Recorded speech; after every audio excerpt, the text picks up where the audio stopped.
sé que estás aquí. Sí, Señor, aleluya. Siento tu caminar. Te mueves entre el pueblo, trayendo sanidad. Yo sé que estás aquí. Siento tu caminar. Te mueves entre el pueblo, trayendo sanidad. Aleluya.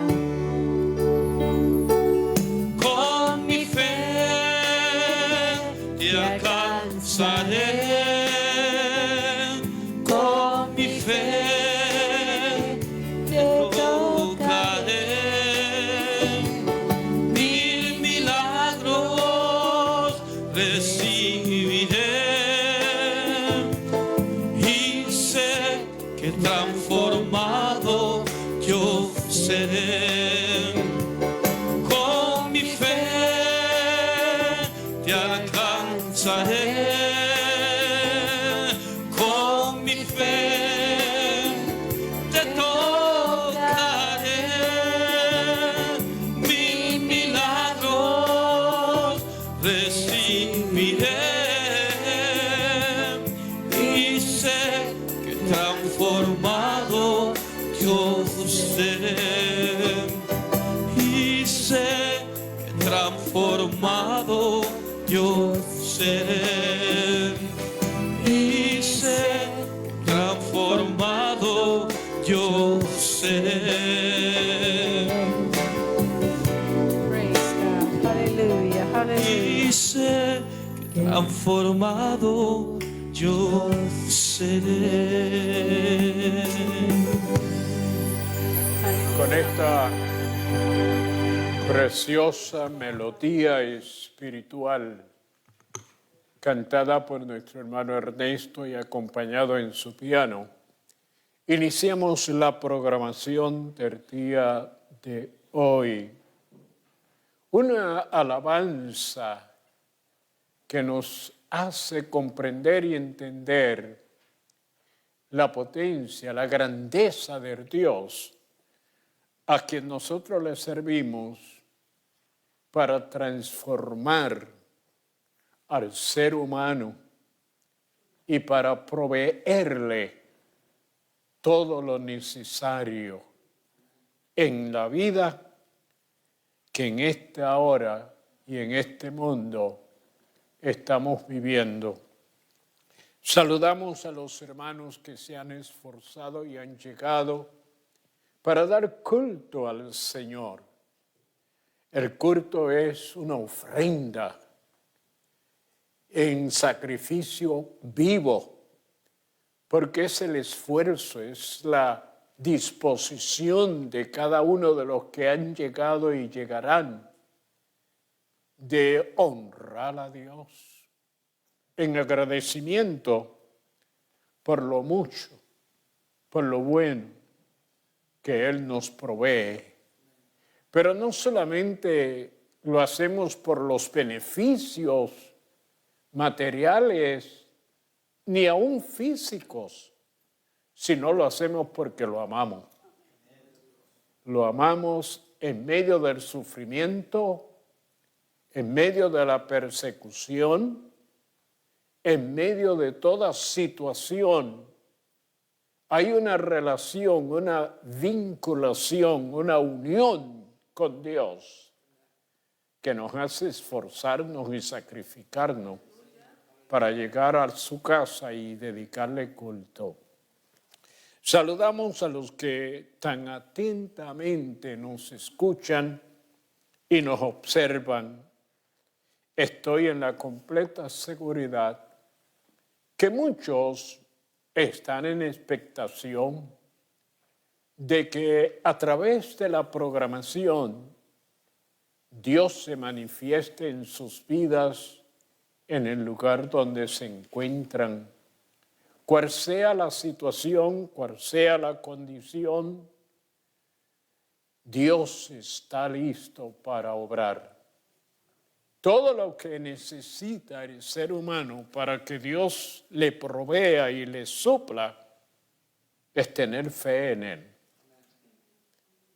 Porque el que tiene fe en Dios, Dios no lo deja avergonzado ni necesitado de lo que esté en espera.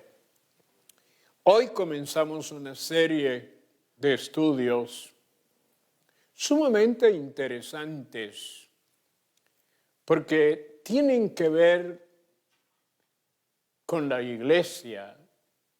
Ya luego definiremos y explicaremos qué es la iglesia. Pero para la iglesia, Dios tiene una visión, bien sea Dios tiene un propósito. Dios tiene unas metas, unos objetivos que quiere que primero se manifieste y la iglesia los disfrute, pero que los comparta con otros. No solamente los reciba, sino que también los comparta con otros. La verdad central es la unidad cristiana. Es una característica esencial de una iglesia local, saludable. Esa unidad donde el uno al otro se considera y se respeta y se trata con esa dignidad, reconociendo lo grande que es Dios y lo que Él nos ha dado. El texto áureo o versículo clave está en 1 Corintios capítulo 1. El versículo 10 dice: os ruego, pues, hermanos, por el nombre de nuestro Señor Jesucristo, que habléis todos una misma cosa y que no haya entre vosotros divisiones, sino que estéis perfectamente unidos en una misma mente y en un mismo parecer. El cuerpo bíblico y texto se encuentra en 1 Corintios. Dice: os di a beber leche y no vianda, porque aún no erais capaces, ni sois capaces todavía.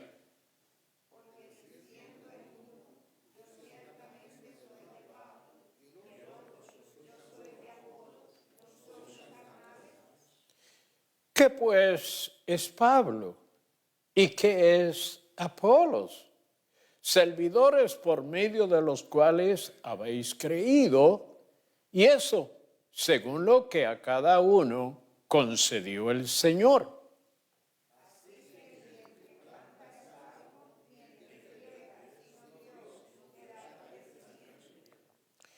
Porque nosotros somos colaboradores de Dios y vosotros sois labranza de Dios, edificio de Dios.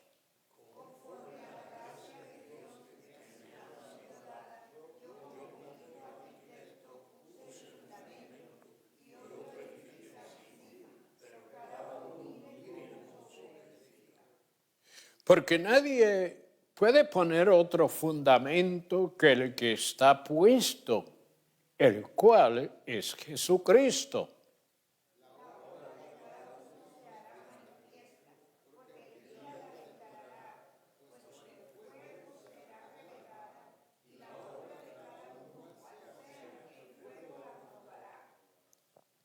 ¿No sabéis que sois templo de Dios y que el Espíritu de Dios mora en vosotros?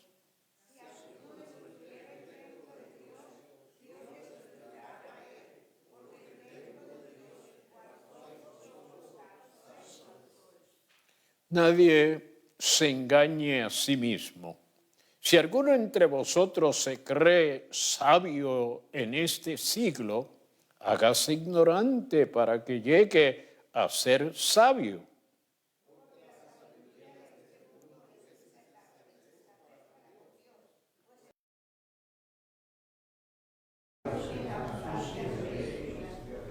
Y otra vez, el Señor conoce los pensamientos de los sabios, que son vanos.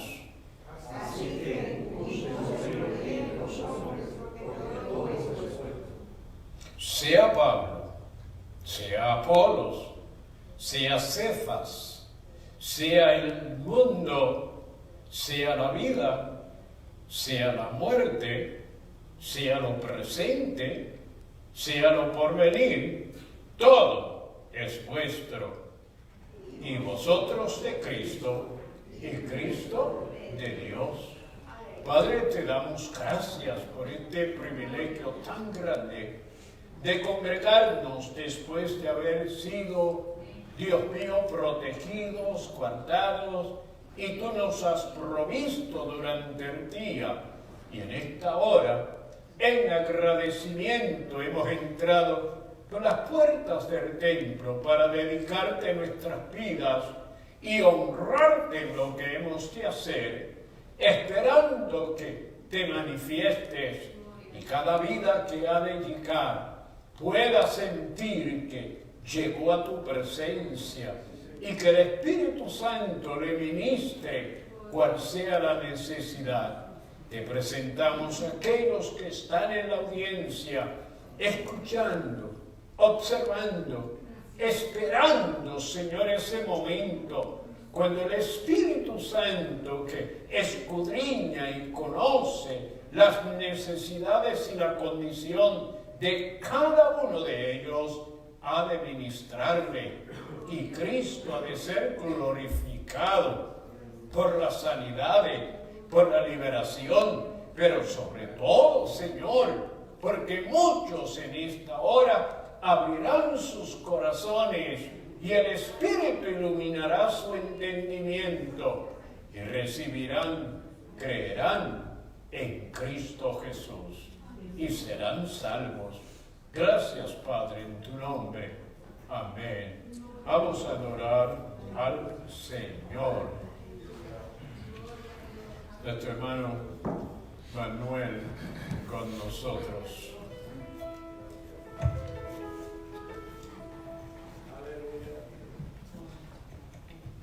Dios les bendiga a todos. Esta noche nos vamos a gozar, ¿verdad?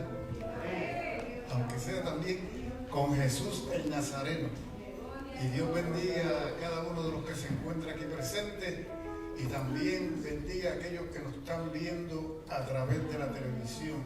Y espero que los que están viendo a través de la televisión se gocen de igual manera que nosotros nos vamos a gozar aquí.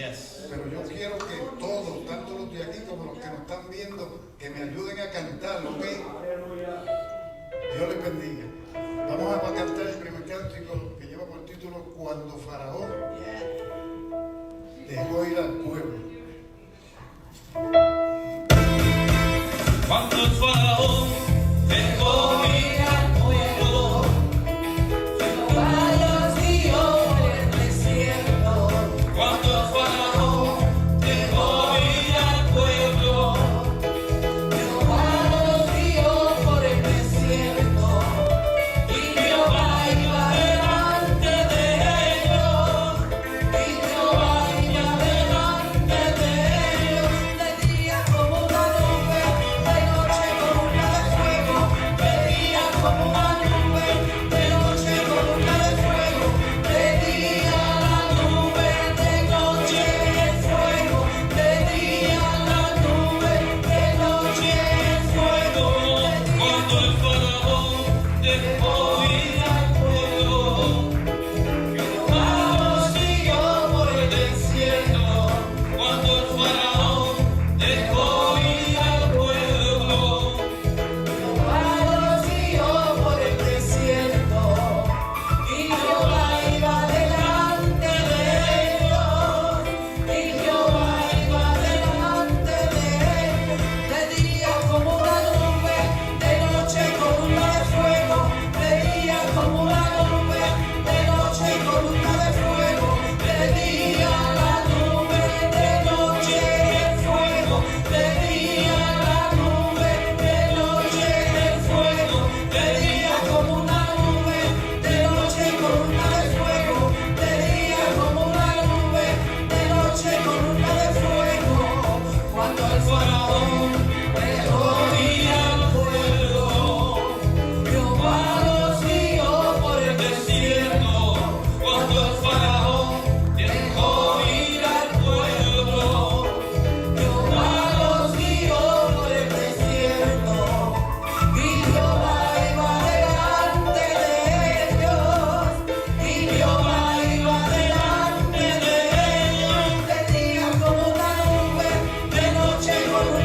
Egipto y los dirigió, sino que dijo: mira que te mando que te esfuerces y seas valiente. Amén. Aleluya. Gloria a Dios.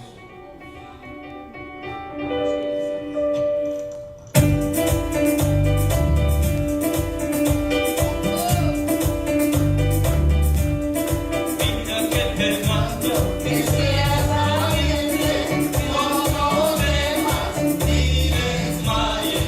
Mira que te mando que seas valiente, no temas ni desmayes. Porque Jehová tu Dios estará contigo donde quiera que tú vayas. Porque Jehová tu Dios estará contigo donde quiera que tú vayas. Mira que te mando que seas valiente, no temas ni desmayes. Mira que te mando que seas valiente, no temas ni desmayes. Porque Jehová tu Dios estará contigo donde quiera que tú vayas. Porque Jehová tu Dios estará contigo donde quiera que tú vayas. Mira que te mando que seas valiente, no temas ni desmayes.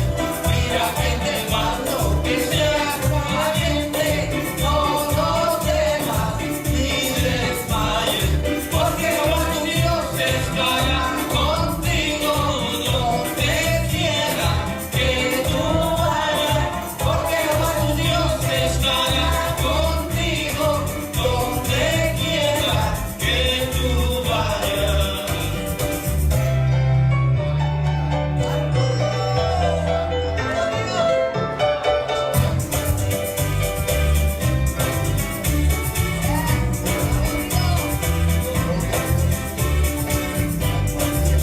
Porque Jehová tu Dios estará contigo donde quiera que tú vayas. Porque Jehová tu Dios estará contigo donde quiera que tú vayas.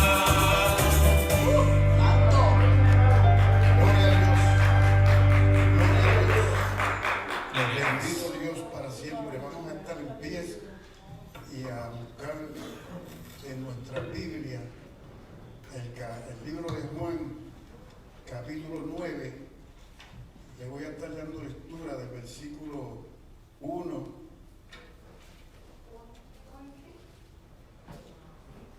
hasta el 7 o 8. Bendito Dios para siempre. Capítulo 9 de Juan.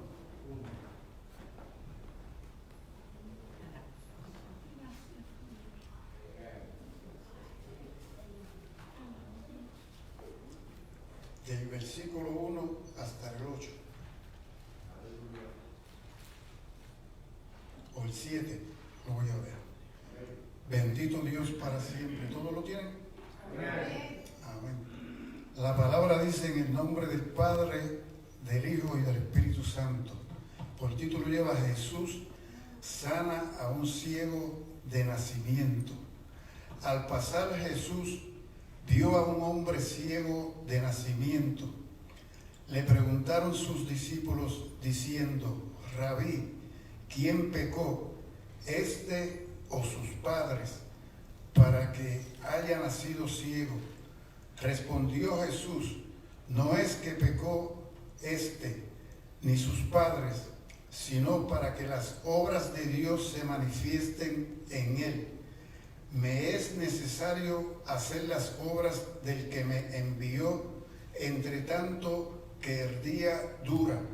La noche viene cuando nadie puede trabajar. Entre tanto que estoy en el mundo, luz soy del mundo. Dicho esto, escupió en tierra e hizo lodo con la saliva y untó con el lodo a los ojos del ciego y le dijo: ve a lavarte en el estanque de Siloé, que traducido es enviado. Fue entonces y se lavó y regresó viendo. Pueden tomar sus asientos. Dicen, yo he oído sobre este versículo, estos versículos, predicaciones, y oí un pastor diciendo que tan pronto el Señor le dijo al ciego que fuera al estanque de Siloé, dice que él se fue. Y dice que del lugar donde estaban ellos hacia el lugar que estaba el estanque de Siloé había un promedio de media milla. Una persona ciega, no dice la palabra que alguien lo acompañó, dice él mismo que él fue, se lavó, vio y regresó para atrás. Y yo me imagino al ciego caminando por el camino. Yo voy diciendo, yo voy para casa con Jesús. Yo voy para casa con Jesús. Yo voy para casa con Jesús. Eso está tremendo. Vamos a cantar el próximo coro que lleva por título Estando en la campaña, viendo la gloria de Dios. Y de la misma forma que Jesús sanó al ciego, nos puede sanar a nosotros. Bendito Dios para siempre. No importando lo que tengamos. Lo único que es cuando Él diga. No es cuando nosotros queramos. Por mi gusto yo quisiera estar sano ahora mismo de todo lo que tengo. Pero le tengo que decir, sea hecha tu voluntad. Estando en la campaña.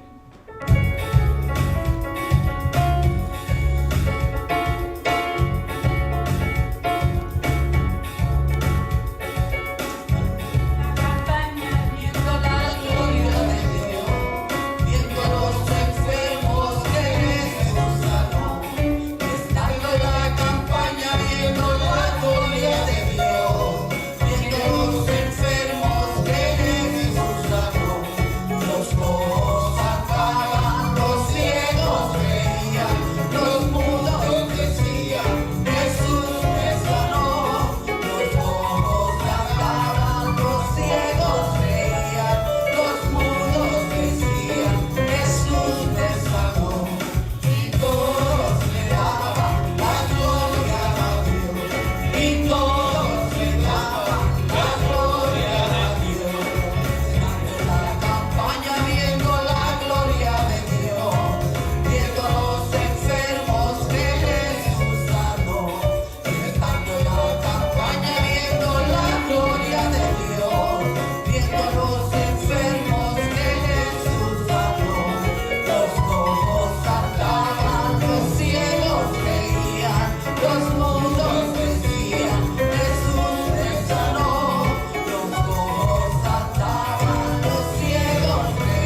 Dios le bendiga una vez más y hasta aquí mi parte y nuestro pastor con nosotros.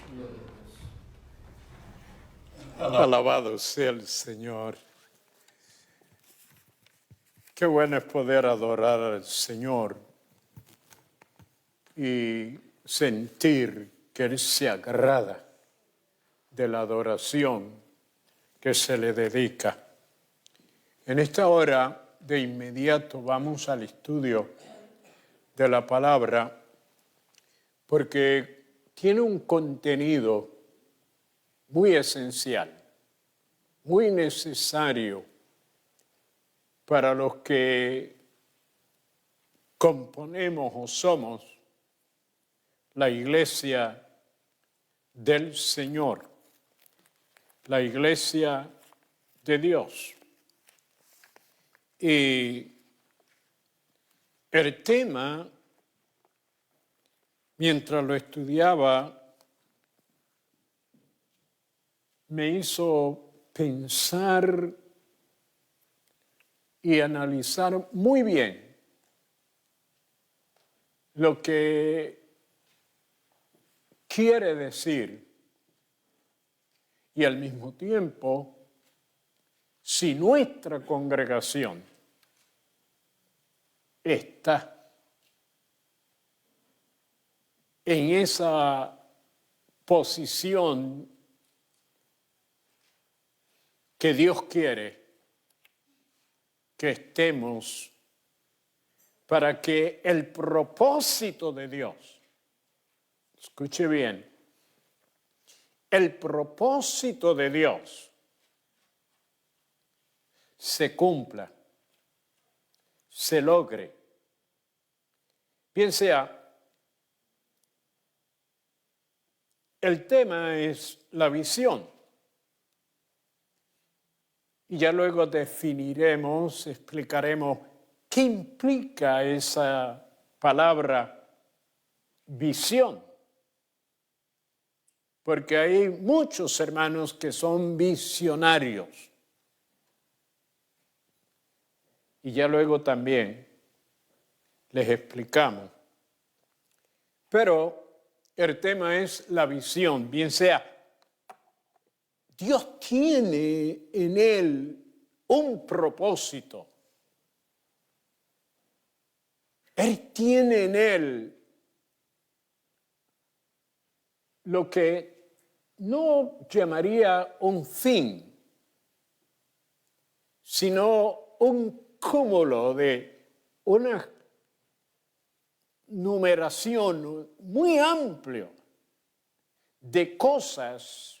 Y la palabra cosas es aplicada a todo género, pero mayormente hablamos de aquello que Dios quiere proveerle a la iglesia para que la iglesia logre el propósito de Dios con la iglesia.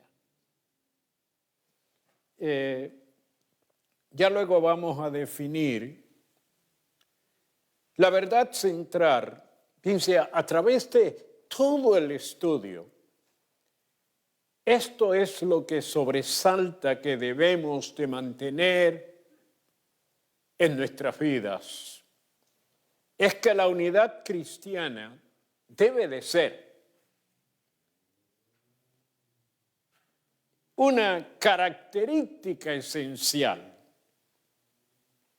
de una iglesia local saludable. Bien sea, si la iglesia tiene ese sentir de unión, la iglesia entonces se declara ser entonces saludable. Entonces, quiere decir que algunas cosas que afectan la unidad hacen a una iglesia enferma. Y cuando se habla de enfermedad, es una situación que afecta el bienestar de la persona. Ahora, el versículo clave en 1 Corintios 1, capítulo 1, versículo 10, note usted el sentir del apóstol y cómo lo expresa. Dice, os ruego. Cuando una persona llega a esa disposición, a ese extremo, está emocionalmente declarando una necesidad que existe y que le pide a los que están en esa situación con una actitud, pero diríamos profunda, de que esa situación pueda ser sanada, pueda ser restaurada. Pero él se lo dijo a los hermanos. ¿Quiénes son los hermanos?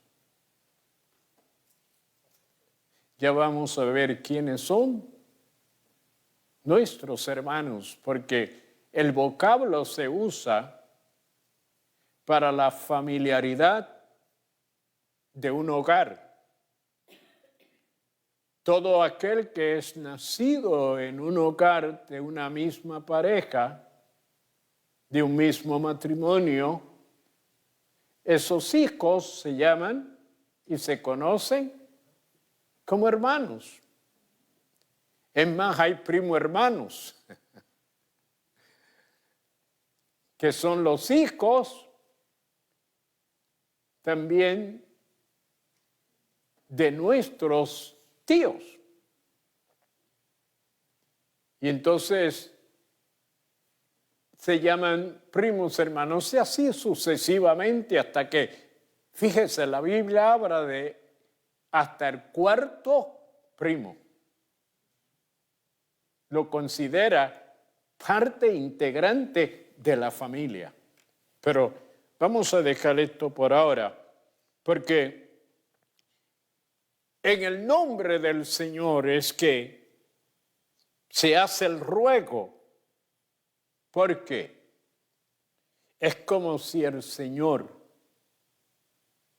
fuese quien le pidiese a través de Pablo a la iglesia que puedan ser una misma cosa. Eso no es fácil. Somos individuos y cada uno de nosotros, además de los instintos, sentidos, tenemos facultades. Y en las facultades está el libre albedrío, bien sea la voluntad, libre voluntad. Y eso nos provee la oportunidad para responder a los instintos, a los sentidos y a las circunstancias que nos rodean. Actuamos a veces forzados, obligados por la circunstancia. Yo no quería hacer esto, pero las circunstancias, la situación. Y Pablo como que se pone en el lugar del Señor. Hay otra porción bíblica también que hay que saberla interpretar, que es en el capítulo 12 de Romanos, versículo 1, cuando Pablo dice, os ruego por las misericordias de Dios, que presentéis vuestros cuerpos en sacrificio vivo, santo, que es agradable a Dios. Cualquiera podría interpretar que es Pablo el que está rogando, pero no es Pablo. ¿Quién es quien está rogándonos? Las misericordias que Dios ha tenido para con nosotros. Cuando tú das una mirada y analizas qué Dios ha hecho, cómo Él te ha provisto, cómo Él te ha guardado, porque tú no te lo merecías, pero el acto bondadoso, generoso de Dios actúa en ese momento. Entonces, ese favor, ese don que recibiste, es quien te está diciendo, preséntate a Dios. Preséntate a Dios. Fuiste sanado. Esa sanidad te está diciendo, dedícate. Os ruego por las misericordias de Dios que presentéis vuestros cuerpos. Pero vamos a la continuación. ¿Cuál era el propósito? Además, es que seamos una misma cosa. Y como le dije, podemos estar juntos, pero no unánimes. Podemos estar juntos al sentarnos, hacer un grupo, pero estar unánime es tener un mismo pensamiento. Y no es fácil lograr aún en el templo. Y esa es una lucha que tenemos en cierto sentido los líderes. ¿Cómo lograr que además de estar juntos, tengamos unanimidad? El que no esté la persona mirando para allá, buscando acá, trayendo o llevando, sino que haya ese momento cuando nada ni nadie nos llame la atención, sino muy atentos a la adoración, donde todos cantemos al unísono, donde todos cuando se va a orar pongamos la mente en el Señor y permitamos que el Espíritu Santo nos una en ese sentir. Entonces, cuando llegamos a esa altura o ese grado, el Espíritu de Dios se manifiesta. Por eso hay que tener mucho cuidado. Tienen que entender, mi posición es pastor. Entonces, como pastor yo tengo que ver qué puede estar afectando. Entonces a veces es la actitud con que procedemos en el culto del Señor. ¿Qué atención le damos a lo que se está diciendo y a lo que se está haciendo? Entonces, usted nota, no quiero ponerme de ejemplo, pero usted nota que cuando comienza el culto yo subo y me siento y no quiero salir de ahí. ¿Por qué? Porque no quiero ser el centro de la atención. No quiero distraer a nadie. ¿Por qué se levantó el pastor? ¿Para dónde va el pastor? ¿Qué sucedió? Entonces, eso distrae a los que debiesen de tener su mente y espíritu en dedicación exclusiva para adorar al Señor. Como le dije, como pastor estoy aplicando, porque hay veces que llegan algunos tarde y saludan como si hubiesen llegado antes de comenzar el culto. Entonces, ¿qué hacen? Llamando la atención del que llegó temprano para adorar a Dios, pues lo van a saludar. Y lo otro es a los que están alrededor. Bueno, ustedes no esperaban esto, ni los que nos están escuchando. Pero además de eso, es que no haya entre vosotros divisiones. El cuidado, mucho cuidado. La iglesia, mayormente aquí en los Estados Unidos, las congregaciones, se componen de distintas nacionalidades, con distintas culturas y con muchas otras diferencias de un país al otro. Y es peligroso que al congregarnos se vaya a establecer la excepción de persona por nacionalidad o por cultura o por intelectualismo o grados académicos, profesión. La iglesia tiene que tener ese cuidado que existió en la iglesia de Corintios, pero ya vamos a ser un poco más amplio. Sino que estéis perfectamente unidos en una misma mente. Mi Dios, qué tremendo.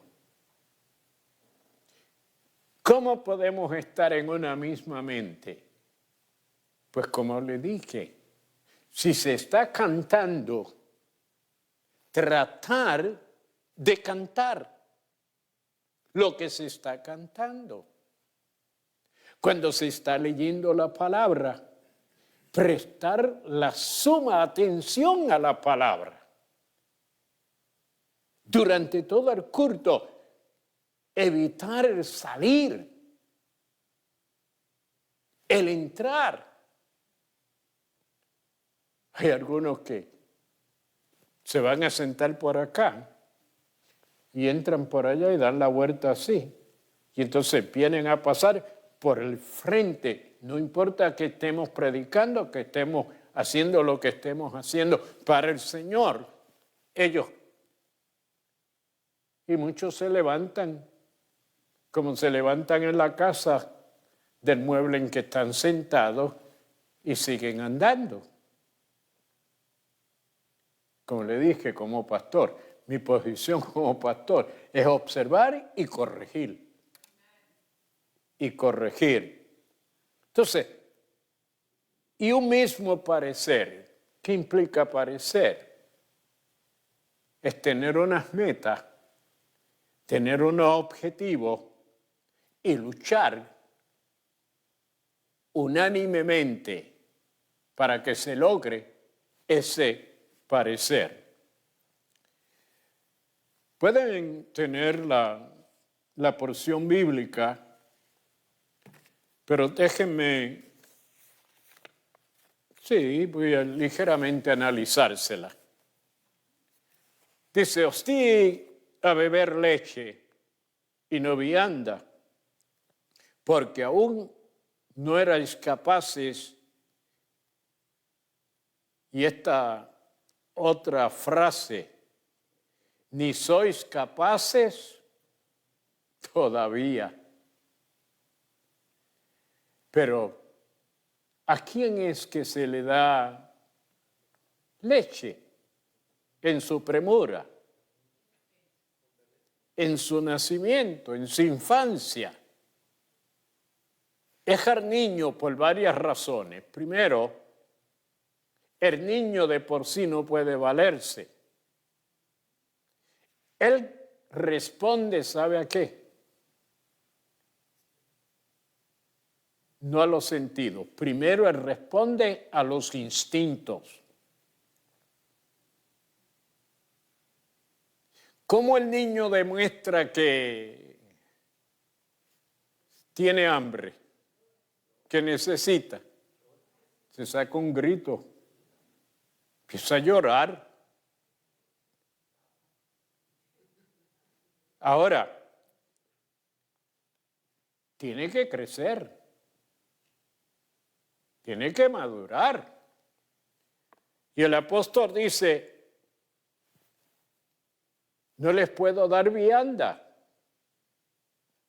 Vianda es lo sólido. El niño no tiene dientes en su infancia. No puede masticar debidamente para entonces digerir. Entonces el apóstol dice, no les puedo dar vianda. Como dije, como pastor estoy analizando y aplicando.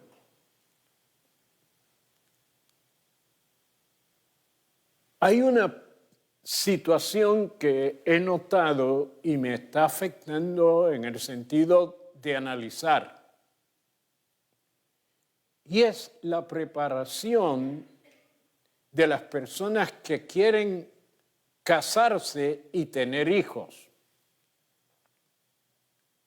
Que lamentablemente, para mí, en mis análisis y estudios, un hombre debe de, por 3 años, antes de casarse y de tener hijos, físicamente prepararse. De igual manera, la dama, dependiendo de lo que coma, de lo que ingiera, va a ser lo que le va a transmitir a esa criatura. Y cuando nazca, mire, yo estoy analizando porque tenemos el problema de que el autismo, eso se está multiplicando.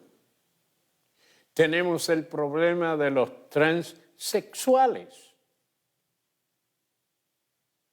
Y es algo muy serio, porque estas personas tienen unas dificultades que yo he orado al Señor que me dé sabiduría y sobre todo a los que están a cargo de proveer y ayudar, el cómo tratar y mayormente cómo prevenir esa crisis en un ser humano que luego confronta el menosprecio, que luego confronta tantas situaciones, pero nació en una condición que le afecta, tanto en sus relaciones personales como en su posición en la sociedad.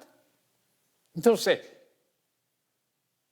¿de dónde se forma esa crisis? Entonces, por eso le digo, tiene que ver con los padres anteriormente, no haberse cuidado, no haberse en sí educado para que cuando engendraran hijos, estos pudieran salir saludables. Usted me dirá, pastor, pero ¿qué tiene que ver eso? Pues fíjate, la segunda fase de esto es la educación urbana. ¿Sabes lo que es la educación urbana? Las leyes de conducta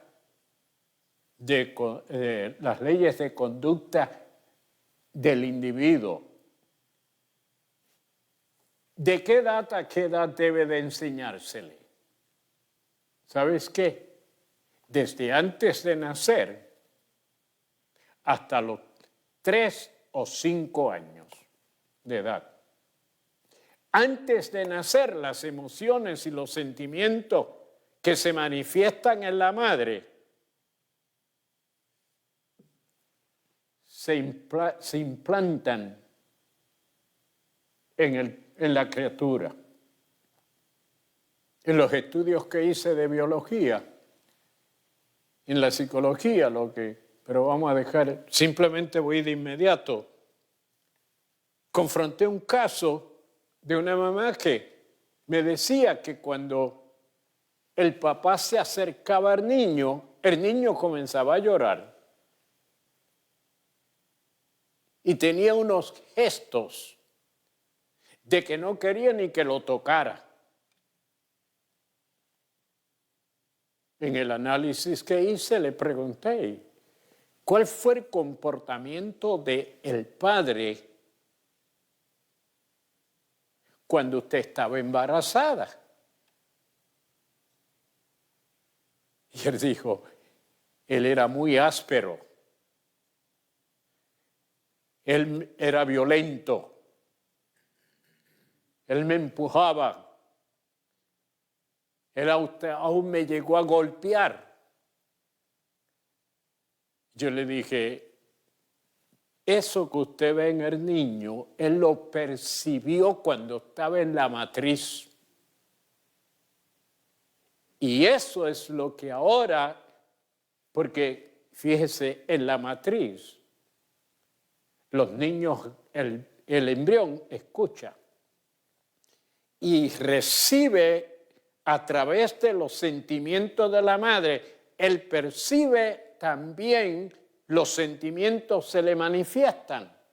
Entonces, cuando le dije, el problema está en esa actitud de él y le va a ser bien difícil cambiar el concepto emocional que ese niño tiene, pero va a tener que empezar a modular su carácter. Y cuando le hable, que trate de hablarle en una forma más amigable y que cuando esté cerca de usted también, él. Entonces, la falta de esa educación de modales, de respeto, de consideración, el no cojas, el niño no sabe y coge lo que no le corresponde. Y la madre, ay, mira lo que hizo. No sabe que ese acto se va a perpetuar, que cuando llegue a grande se va a querer llevar a cuanto encuentre de frente. Porque no hubo una conducta. El respetar al prójimo. El considerar, mire por dónde yo voy. Pero bueno, vamos a lo que nos enseña la palabra. A veces en la iglesia existen situaciones donde no hay un desarrollo, no hay un crecimiento. Se convirtió y al convertirse hay que tratarle como un infante y ayudarlo. Pero después de cierto tiempo ya debe de estar maduro, ya debe de haber aprendido. Por eso es que tenemos estos estudios bíblicos. Por eso es que hay ciertos ministerios y actividades para ayudar al creyente a crecer, a desarrollar. ¿Por qué? Porque Dios tiene con cada uno de ustedes un propósito. No hay uno que Dios no añada a la iglesia que con él Dios no tenga un propósito. Y sabe la lucha que tenemos los ministros, los pastores, las iglesias en sí, los líderes, es que la gente no perciben que fueron salvos no solo para estar sentados en los bancos, fueron salvos porque en el cuerpo de la iglesia hay un lugar para ellos que ocupar. Y que, déjame decirte, si tú no ocupas ese lugar y haces como es debido, hay dos cosas en esto. Una es que lo que hagamos, lo hagamos por vanagloria. lo hagamos solo para llamar la atención, lo hagamos por el prestigio nuestro. El otro punto es que lo hagamos, que aunque no se nos den recompensa, que aunque nadie nos dé por la espalda y le diga, ay, pero qué bien, qué bueno que lo hiciste. No, es aquel que humilde y sencillamente, cuando hace algún acto, alguna cooperación, alguna ayuda, lo hace por esa gratitud, por ese sentir de apreciación a Dios. Y vuelvo y te digo, no por lo que Él me da, que muy bien sí puede ser, pero es que entre Dios y tu persona, al Él salvarte, se manifiesta el Espíritu Santo en ti. Y entonces pone un sentir, podríamos decir, porque no quiero la confusión, que hay entre un padre y un hijo, cuando es verdadera la relación, cuando verdaderamente ese padre se ha comportado y ese hijo aprecia el que ese es su padre. Entonces, no por lo que el padre le dé, porque ya creció, ya está, todavía en su edad madura, en sus capacidades, siente por su padre y busca a su padre, consulta a su padre, depende de su padre en cierto sentido. Y el padre se siente satisfecho. No perdí el tiempo. Sí, no. Entonces el padre es quien empieza a querer dar. Él está tan agradecido de lo que yo he hecho, de lo que yo le he dado, de lo que yo le he provisto. Yo quiero continuar esa amistad, yo quiero continuar esa relación. Entonces, Dios, que es recíproco, o sea, de lo que tú haces, Dios lo está mirando. ¿Cómo lo haces? Y eso es lo que Pablo confrontó. Dice, porque diciendo uno, yo ciertamente soy de Pablo, y el otro, yo soy de Apolo, no sois carnales. Cuando empezamos a hacer diferencia, aún es muy delicado esto en los líderes. Cuando empezamos a hacer diferencia entre nosotros de quién es mejor y quién no es mejor, cuando empezamos a catalogar, bien sea a indicar, este no, este sí, estoy avanzando porque el tiempo se me está acabando, pero cuando empezamos a hacer esas diferencias, yo he orado a Dios que nosotros jamás establezcamos diferencia por nacionalidad. Le pido al Señor, déjame verlo como un ser humano y algo más, como un hijo tuyo y algo más, un hermano mío. Que no haya esa diferencia de nacionalidad ni aún de cultura. Yo puedo pensar, porque fui enseñado de una manera. Usted pudo haber sido enseñado en su país de una manera, de una forma. Pero cuando llegamos al culto del Señor y a la relación ya de hermanos en el Señor, yo respeto tu cultura, pero tú respetas la mía. Y en ese respeto mutuo podemos unirnos y hacer la voluntad de Dios. Pensaba mientras estudiaba, por ejemplo, ha habido personas que yo los he visto sea en la autopista o sea aquí en la calle, que el auto se le ha quedado, se le ha dañado.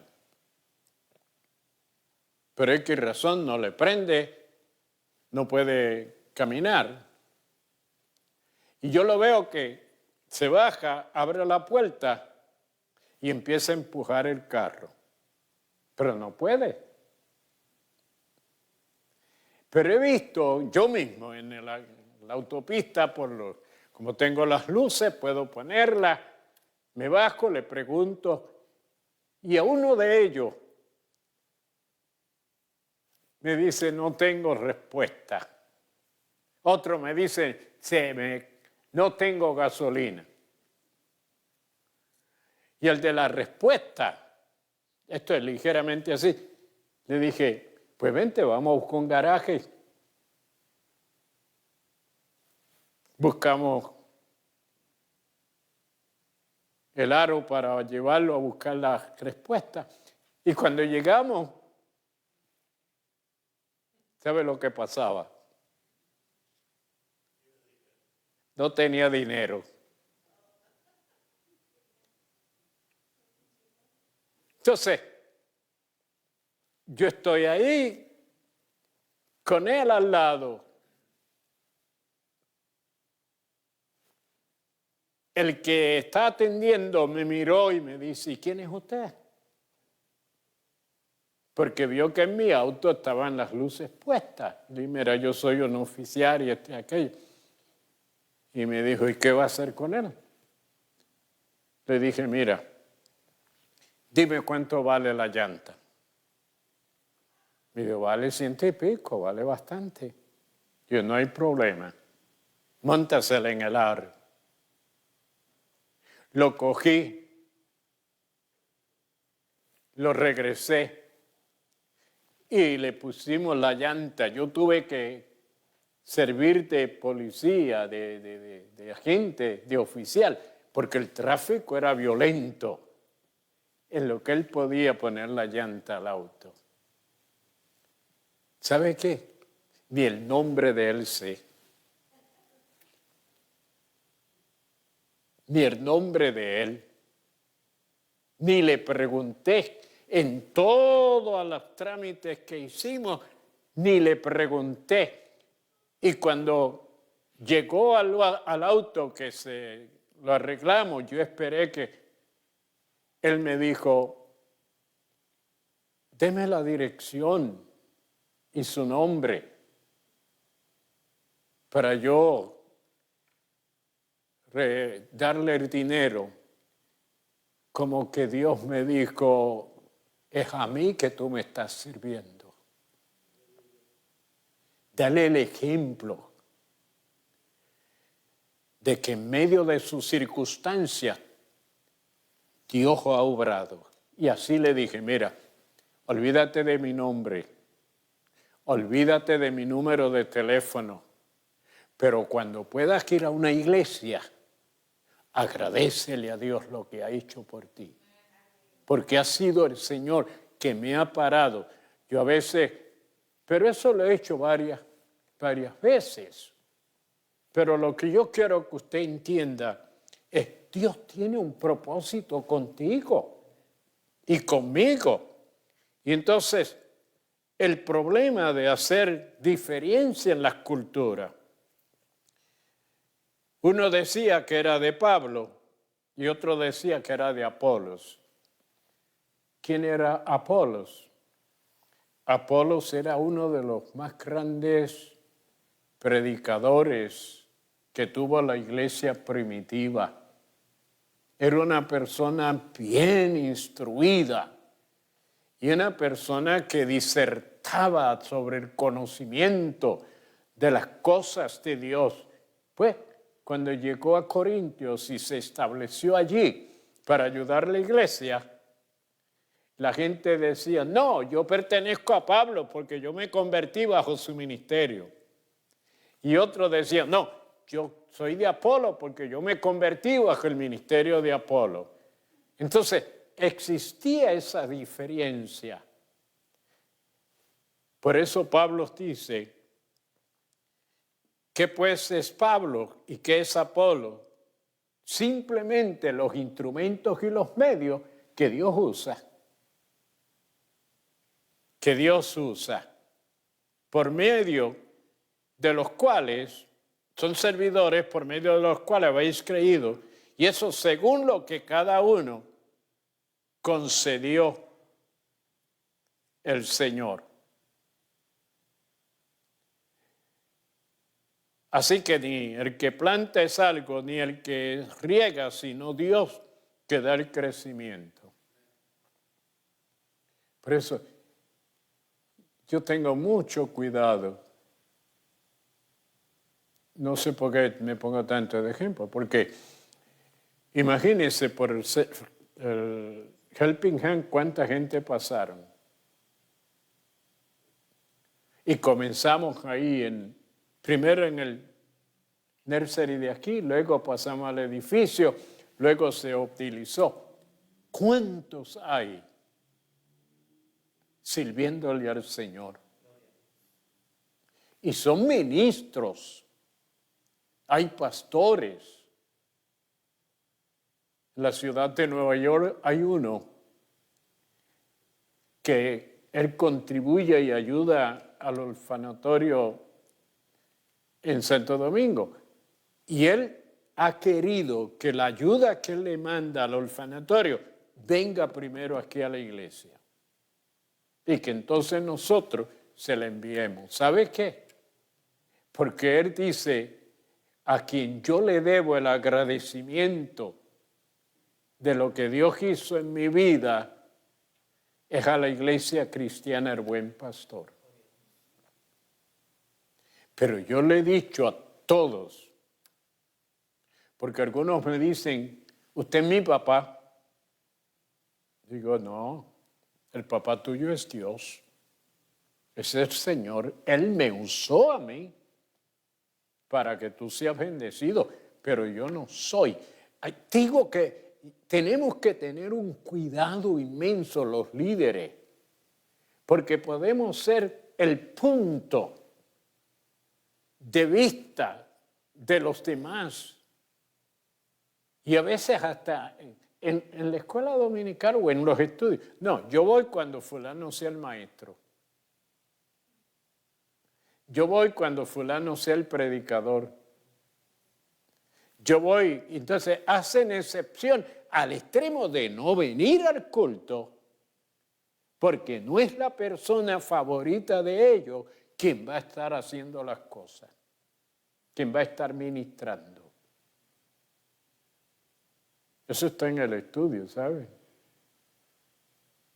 Hoy en día, nosotros los líderes tenemos que tener cuidado de no ser el centro en una forma egocéntrica y de querer que la gente sea de tal forma con nosotros que hasta a veces cometen el error de idolatriar. Y la idolatría a individuos, no importa la posición que tengan. ¿Qué es idolatriar a un individuo? Es tenerle en una posición que a veces hasta le faltamos a Dios, creyendo que el individuo es el que nos da y el que hace, omitiendo que es Dios el que hace la obra. Dice servidores, así que ni el que planta es algo, ni el que riega, sino Dios es el que da el crecimiento. Yo te puedo enseñar, pero si tú no te dedicas al Espíritu Santo que te dirija y que te nutra, que te fortalezca, no vas a crecer. no vas a crecer. Entonces, porque nosotros somos colaboradores de Dios. Esto a mí por muchos años, me ha dado fuerte. Me ha dado pero fuerte. ¿Sabe lo que es pensar que Dios me hace colaborador? Aquí es un compañero. Alguien, por ejemplo, si yo le dijese a Ernesto, vamos a establecer una empresa y tú eres mi colaborador, tú vas a ser mi ayudante para que logremos que se logre la empresa. Entonces, Dios nos coge a nosotros y nos salva y dice, yo quiero que tú seas mi colaborador, yo quiero que tú seas a quien contigo yo pueda participar y que tú puedas captar qué es lo que yo quiero hacer y que tú trabajes, que tú hagas lo que necesito hacer en esa obra que emprendo. Somos colaboradores de Dios. Y luego dice, y vosotros sois la labranza. Cuando se habla de labranza se está comparando una figura con la siembra, el cultivo. Pero también dice que somos edificios, y ahí sí que entra algo muy importante. La gente observa cuando pasan por ahí y dicen, ¿qué iglesia? Al edificio le llaman la iglesia. Pero yo creo que ustedes ya saben, el edificio es construido para convertirlo en templo donde se reúne la iglesia. Entonces, cuando es un edificio que se construye, sea cualquier edificio, necesita un buen fundamento. Esto fue construido como un templo. Ustedes notan las columnas. Y si observan, esto tiene una estructura de metal. Pero cuando yo subo arriba al ático, allá, es una estructura de metal, pero tremenda. Igualmente es abajo. Porque se requiere un buen fundamento que soporte el tamaño del edificio.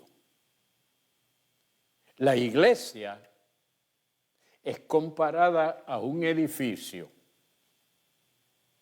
Pero note que hay columnas. Y así era el templo que se había construido para Dios manifestarse. Entonces, dentro del templo hay columnas. ¿Quiénes son las columnas? Son los líderes, a quienes Dios llama para ser líderes. Primero Él llama ¿a qué? Ministerios. ¿Cuántos hay de ministerio? 5. El apóstol, profeta, evangelista, pastor, maestro. Pero hay otros 5 que los hermanos no lo han apreciado ni estimado como deben. Están en Romanos. Déjenme buscarle.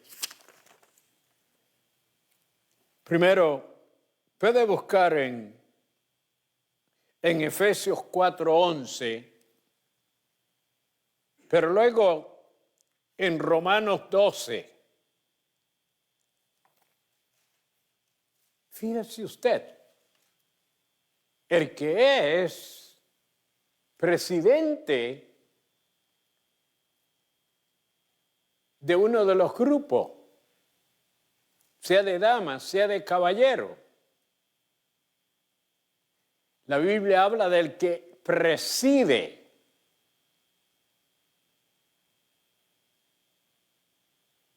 Todos los que forman parte de las directivas que formamos en la iglesia es fundada en la palabra. Si usted lee, como le dije, Romanos 12, del versículo 6 y 8, usted va a encontrar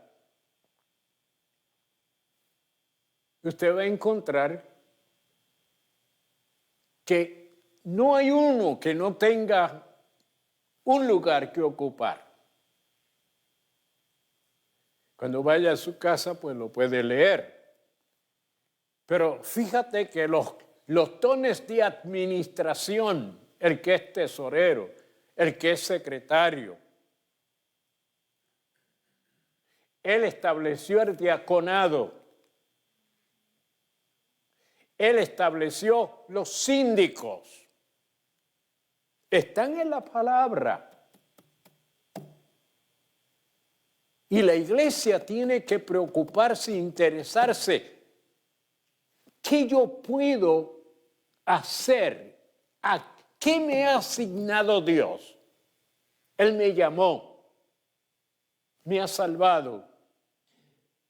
Pero, ¿qué quiere Él?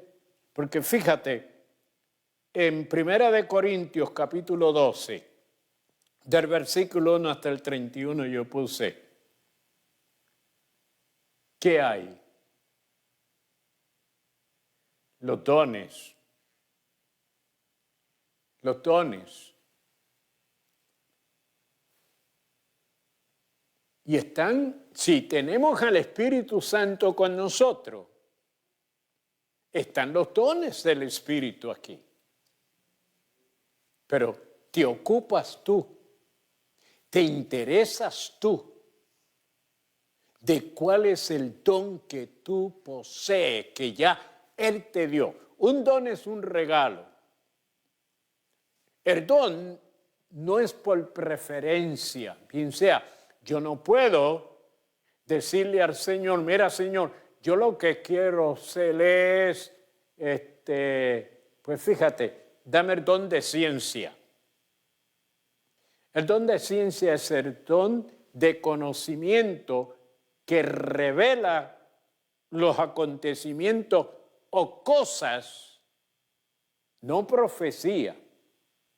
Es de conocer la situación que se presenta, que Dios la revela.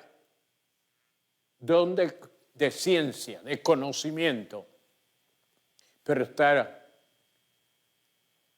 el don de fe, don de sanidades, don de lengua, don de interpretación de lengua, el don para reprender demonios. ¿Cuántos dones son ahí? Son 9. Son 9 dones. ¿Con qué propósito? Cada don es para edificar la iglesia. Pero la iglesia donde no se manifiestan esos dones por la negligencia de los creyentes. No.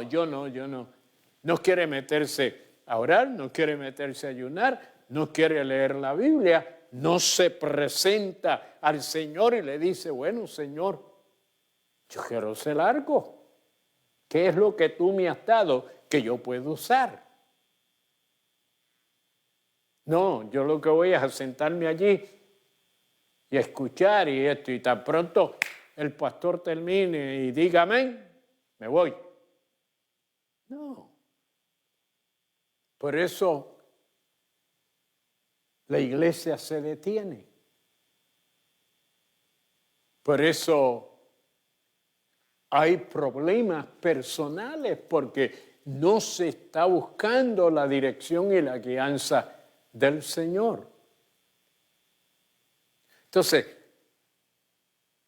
3 figuras representan la iglesia. Terminamos. La primera es un edificio que necesita un fundamento. Ese fundamento lo es Cristo. Cuando se habla de que Cristo es el fundamento, quiere decir las enseñanzas básicas fundamentales que Cristo enseñó vienen a ser la base de la iglesia, del edificio. Pero hay columnas, son los ministerios que entonces Él le ha dado a la iglesia junto con los dones para que el edificio se mantenga fuerte. ¿Sabe qué? Hay 2 clases de piedra. ¿Sabe que hay 2 clases de piedra? Está lo que se llama la piedra viva y está lo que se llama la piedra muerta. La piedra viva también en Puerto Rico le llaman calipsa. La piedra que tú golpeas y no es fácil de romper y bota chispa. Los fragmentos salen encendidos. Esas son piedras vivas. Son las que se usan para edificar, para construir. La piedra muerta es que cuando le da la humedad y le penetra, se rompe.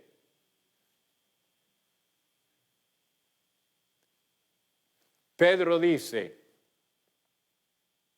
que la iglesia está compuesta de piedras vivas. Que la preocupación tuya y mía es ser una piedra viva. ¿Por qué? Porque la piedra viva resiste carga. La piedra viva no se rompe. No importa las inclemencias del tiempo. Esa piedra permanece. Haga frío, haga calor. No importa la temperatura, permanece.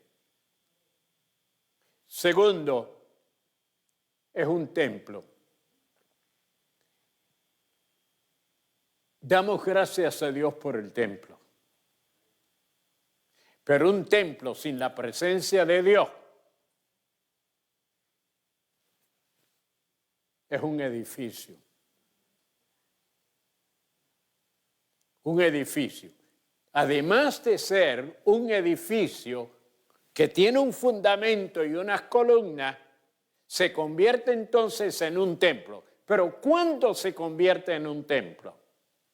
Cuando Dios se manifiesta en él. Hay muchos templos para ídolos, para dioses falsos. Hay muchos templos de distintas materiales, pero allí no está Dios. Entonces, ¿qué es lo que hace que el templo tenga valor? Es que esté la presencia del Señor. Pero además de la presencia del Señor en el templo, está la iglesia. Y la iglesia es el recipiente. ¿Sabe lo que es el recipiente? El envase, donde la presencia de Dios se manifiesta. Ahora, no todo el que entra al templo es la iglesia. Puede venir muchísima gente y ser la congregación. La congregación se puede componer de todo el que entre. Pero la iglesia, única y exclusivamente, los que han nacido de nuevo. los que han creído y recibido a Jesucristo. Esos son entonces donde habita y se manifiesta el Espíritu de Dios y que puede lograr el propósito de Dios. ¿Cuál es la visión de Dios? Tiene 4 partes. Primero es ganar la gente, que haya conversión. Segundo, que eduquemos y enseñemos a los que se convierten. Tercero, que podamos discernir quién es el que tiene un llamado específico de Dios. ¿Quién es esa persona a quien Dios ha traído porque tiene un propósito, sea un misionero, sea pastor, sea cualquiera de los ministerios que especifica la palabra? Entonces, lo último es cómo le mandamos, cómo le proveemos para que vayan y ejerzan aún dentro y fuera de la iglesia, del templo, de la congregación nuestra. La iglesia es el medio a través del cual Dios manifiesta su visión. Terminé.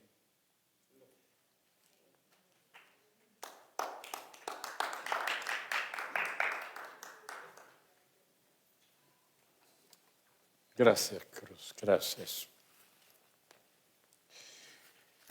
Nosotros hemos tenido la bendición de tener un hermano que asiste y él es africano. No sé si, como él se sienta aquí donde está Esmeralda, ahí, pero él viene todos los domingos y él se sienta y él es de el Congo, África. Yo recibo correspondencia e información de África. Hasta he recibido invitación de un orfanatorio que hay en África que quieren que vaya, porque esto que estamos haciendo y diciendo aquí, ellos lo graban y luego se lo traducen al orfanatorio, a los que están allí. Él quiere que oremos por ese territorio, por esa nación, por ese lugar. Más de 3,000 personas han muerto en una guerra que actualmente están teniendo. Pero además de eso, están persiguiendo a los creyentes y martirizándolos. Cuando tenga la oportunidad, baje abajo y hay una pizarra donde usted va a poder ver países en América Latina, países en otras partes del mundo que están martirizando a los creyentes. Usted se va a sorprender que en América Latina estamos teniendo creyentes que los están fusilando, que los están matando. Y usted cree que no, pero sí. Bueno, yo vamos a orar por él. Y desde Argentina, Darío Jiménez, Enoc Ávila de Honduras, José Martínez, Paraguay, Gerardo Benítez, México, Manuel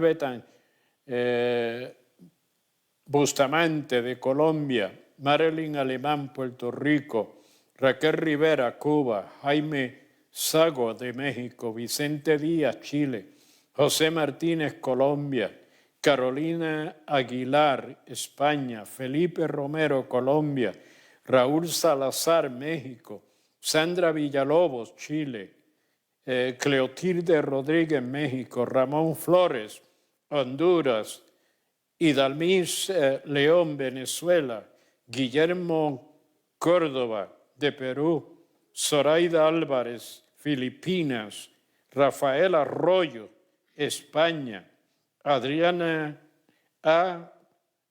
Falcón, de Venezuela, Sócrates Gutiérrez, de aquí de Georgia, por Sanidad Divina, por Sanidad Leticia de México.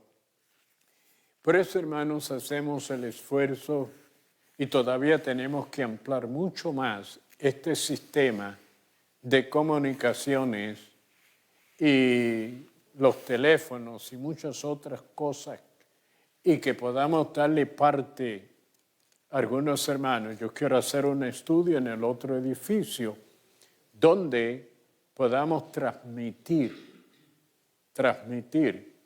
24 horas al día, aunque sean programas grabados, que los hagamos de ustedes y luego los mantengamos para que la gente vea, la gente escuche y la gente reciba. Déjeme decirle, cuando hace algún tiempo atrás yo me empeñé, y ¿sabe qué? Hice una mini estación de radio. ¿Y sabe que puedo transmitir 15 millas alrededor?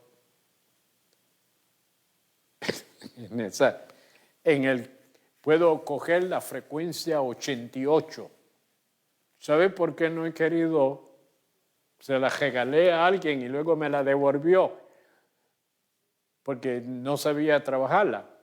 Pero es que interfiere entonces con las ambulancias, con los bomberos, y no es permitido.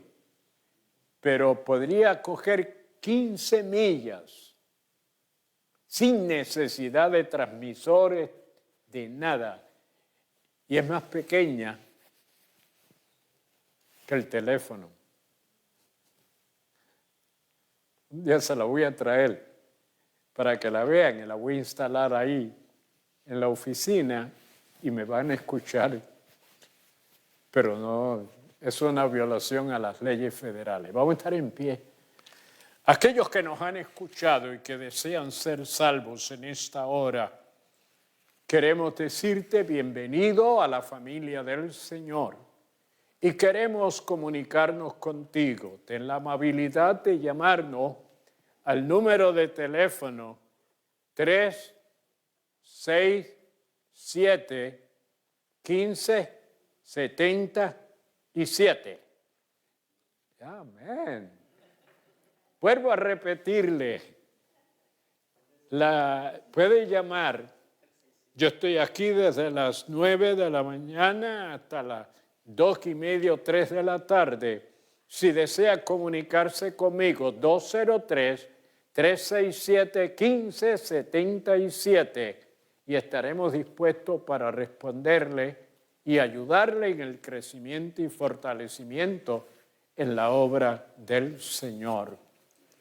Padre, te damos gracias en esta hora y te presento a estas vidas que han querido recibir a Jesucristo como su Salvador personal. Te suplico que en esta hora todos sus pecados sean perdonados, porque Cristo pagó el precio de la redención, de la libertad, de poder, Señor, ser y convertirnos en tus hijos. En esta hora, deja que el Espíritu Santo se manifieste en ellos y produzca esa nueva criatura, e imparta el poder para servirte todos los días de sus vidas, que puedan asistir a un templo donde le enseñen, donde ellos crezcan en tu conocimiento y puedan ser útiles en tu obra. Mira esta situación en el Congo, donde hay esta guerra, donde han muerto muchas personas, a veces la mayoría los inocentes, los que realmente no tienen nada que ver con los preceptos o conceptos políticos, pero se convierten en víctimas de la agresión. Pero ahora, En este momento, yo te presento esa condición de los líderes que están allí, para que tú les ministres y le hagas entender que ellos deben buscar tu rostro y ser dirigidos por ti para que haya paz y seguridad. Bendice a tu pueblo. En tu nombre, Padre, de tu Hijo y del Espíritu Santo. Amén. Y el pueblo de Dios dice, amén.